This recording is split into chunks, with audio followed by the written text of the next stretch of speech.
Ben Hines graduated from the University of La Verne in 1958.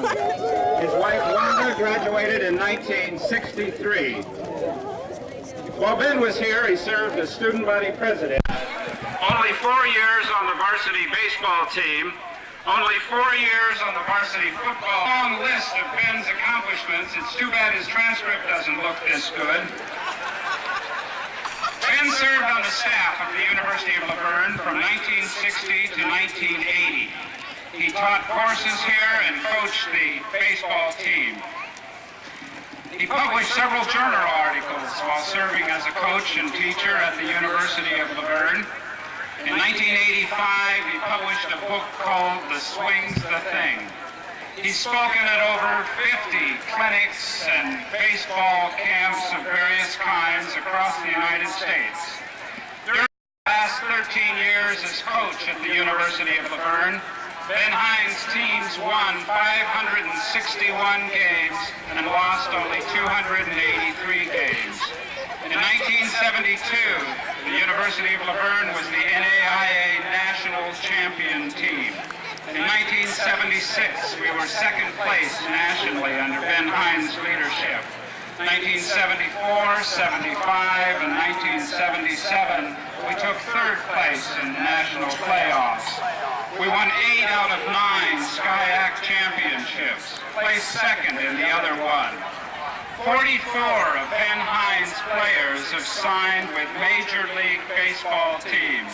15 players have been selected as All-Americans. Ben was also assistant football coach and defensive coordinator for 18 of his 20 years here.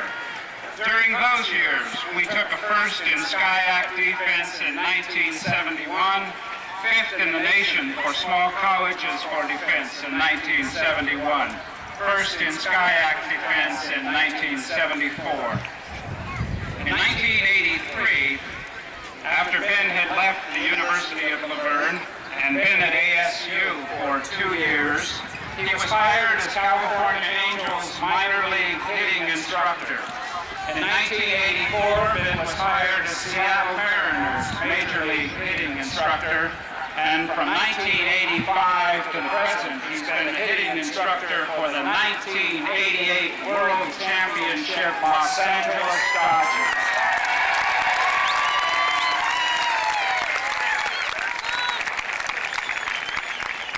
And in 1987, Ben was inducted into the College Baseball Coaches Hall of Fame. At this time, I'd like to present a plaque to you, Ben. My assistant and the able announcer of these football games, Bob Dyer, has it. I'd like to read the inscription. University of La Verne, Board of Trustees, Alumni Association, and the Athletic Department, along with the La Verne Athletic Associates, honor Ben Hines, 1958, by proudly announcing the naming of the ULV baseball facility, Ben Hines Field, 1 year from today on homecoming of 1989.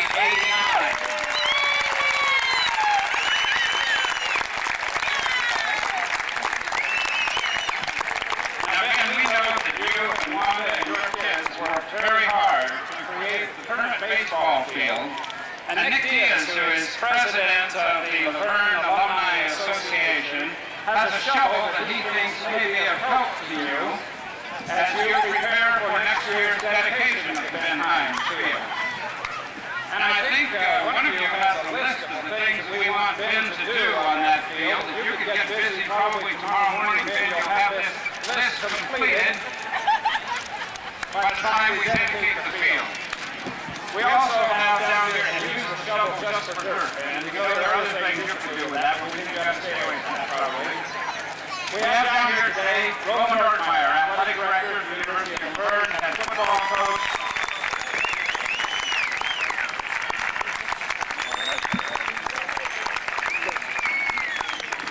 Bob Dyer, president of the Verne Athletic Associates. And Nick Diaz, president of the Alumni Association.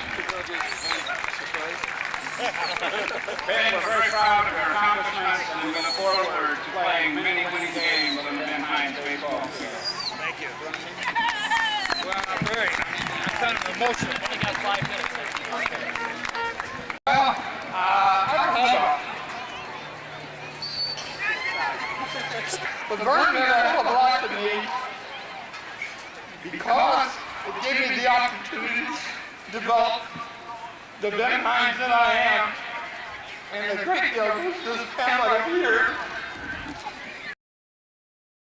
I'm not very good when it comes to this kind of thing. I'm better in competition when there's about 60,000 people out there. And I can tell somebody how to do a certain thing at a certain point in the ball game. But this kind of overpowers me, I guess, because of the great love that I have for La Verne and the many years I spent here. And the great moments I had when I was here.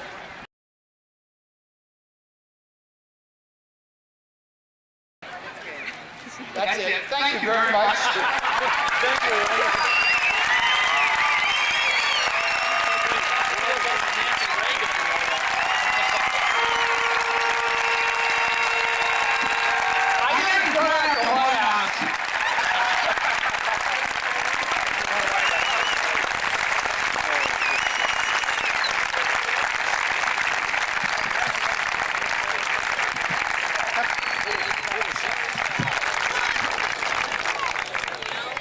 Right now with Ben Hines, an alumnus of the University of La Verne. Hi, Ben. Hi, how are you? Fine, how are you? Good. That was a pretty emotional event that just happened. Well, it was very surprising. I had no idea, and it was very touching because of all the memories and feelings that I had with all the players that I've gone through and the time that I shared at La Verne, and 21 years as a coach and 4 years as a student. So it was an emotional kind of thing for me. So what year did you graduate then? 58, I think. And I understand you played football, basketball, and baseball for La Verne. I played football, basketball, and baseball for 4 years. I didn't play basketball 1 year because I broke my leg in football. And from what I gathered, you pursued baseball more than the rest of what you were doing. Well, in the end, I'd say when I first started coaching at La Verne, though, I was involved in football as a defensive coordinator and basketball as a JV coach and the head baseball coach. But baseball ultimately took over. So when you were coaching for ULV, we were the NCAA national champions, right? We were the NAIA national champions. NAIA, okay. That's it's very similar to Division III, but we were the national champions and came in second and third about 4 or 5 times. So we had a good thing going for a number of years at La Verne. Yeah. Who was in your program that went on to become stars in baseball? Well, I think there's 2 or 3 that are very notable. Dan Quisenberry of the Kansas City Royals, who turned out to be the Rolaids relief pitcher of the year in the American League for about 3 or 4 years in a row, and wound up with one of those multi-year, $1 million a year contracts, who is now set for the rest of his life.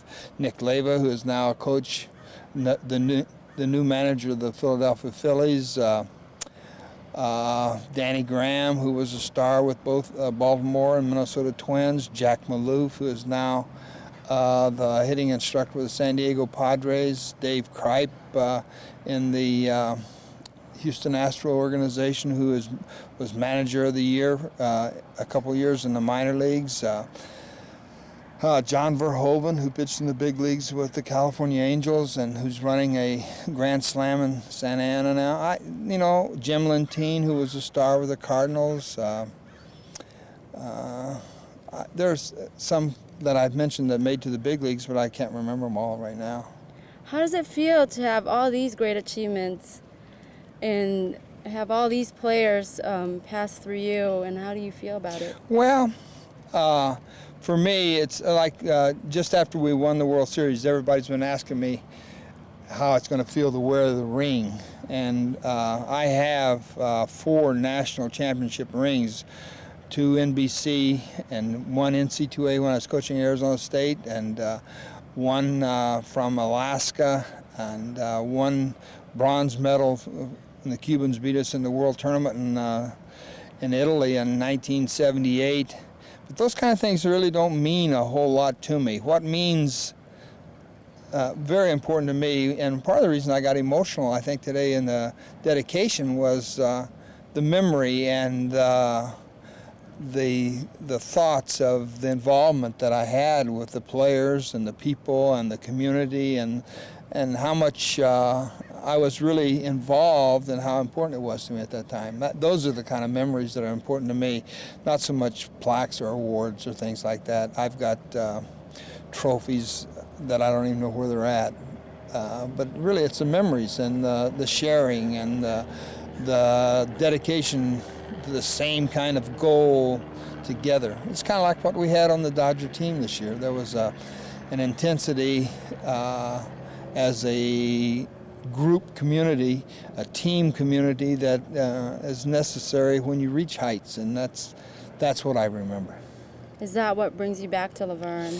That's what always brings me back to La Verne in thought now. I don't get back to the community of La Verne College as much as I used to because my time is so involved in other things. You know, professional baseball is a 8-month job, and what time you do have is very limited.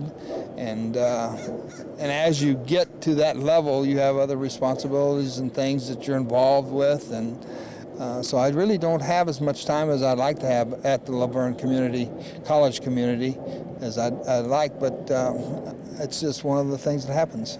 Okay. What are your impressions of Ortmeyer? Ortmeyer? Well, I tremendously enjoyed playing for him. I felt that for me, he was the kind of person that let me become Ben Hines. And to explain what I mean by that, he gave me guidance and direction and friendship and caring, but at the same time, let me be myself. When I first came to La Verne, I was what I would call a CIO. And I don't mean this in any derogatory way about an Oklahoma person, but I was what you call a California improved Okie. Mm-hmm. And I think Ort really let me be me and let myself grow, both in personality-wise and emotionally and things, and did not put any real limits on me or handicaps or things like that, although at the time I'm sure I felt there were some. But for me, he was the kind of person that I think really let my inner self blossom. And out of that, I think I developed a kind of self-confidence that really has helped me in a lot of pressure situations. The intensity at the major league level is very, very high. And I think I learned things from Ort in low pressure situations at La Verne, although they probably had a lot of high intensity for myself and maybe Ort and some of the people involved, but in reality of the total world, it wasn't a high pressure situation. But I kept those same kind of modes into the big leagues, and it's been very successful for me. Well, thank you, Mr. Hines, for talking to me, and congratulations one more time. Thank you. Thank you.